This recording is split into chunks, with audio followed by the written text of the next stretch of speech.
मेरो प्रतिस्पर्धा म आफैसँग हो। मैले म आफैलाई जित्नु छ। हिजोभन्दा केही आज सकारात्मक गर्नु छ।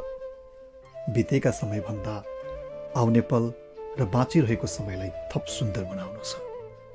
हरेक मानिसहरू अरूसँगको प्रतिस्पर्धाका लागि दौडिरहेका हुन्छन्, कुदिरहेका हुन्छन्, तर वास्तवमा आफूले आफ्नै लागि प्रतिस्पर्धा गर्नुभन्दा ठुलो सफलता अरू छैन। किनकि तपाईँ हिजोभन्दा आज र आजभन्दा भोलि केही सकारात्मक बन्न चाहनुहुन्छ अथवा केही आफूले बाँच्दै गरेको समयलाई सकारात्मक बनाउन चाहनुहुन्छ, सुन्दर बनाउन चाहनुहुन्छ भने अरू कसैसँगको प्रतिस्पर्धा हुँदै होइन। केवल तपाईँले हिजो बिताउनु भएको समय, तपाईँले हिजो गर्नुभएको मेहनत, तपाईँले हिजो आर्जन गर्नुभएको ज्ञान, यी सबैसँगको प्रतिस्पर्धा हो।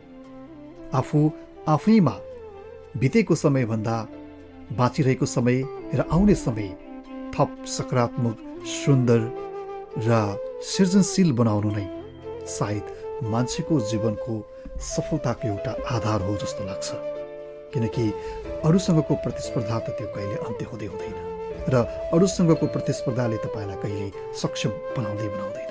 प्रतिस्पर्धा गर्नु छ भने आफैसँग गर्नुहोस्, आफै आफ्नो क्षमतालाई निखार्नतर्फ लाग्नुहोस् र आफैमा भएका कमी कमजोरीहरूलाई सच्याउँदै, आफैमा भएका त्रुटिहरूलाई सच्याउँदै, आफैमा भएका दुर्बलताहरूलाई सबलतातर्फ उन्मुख गर्दै अगाडि बढ्नुको अर्को कुनै विकल्प नै छैन।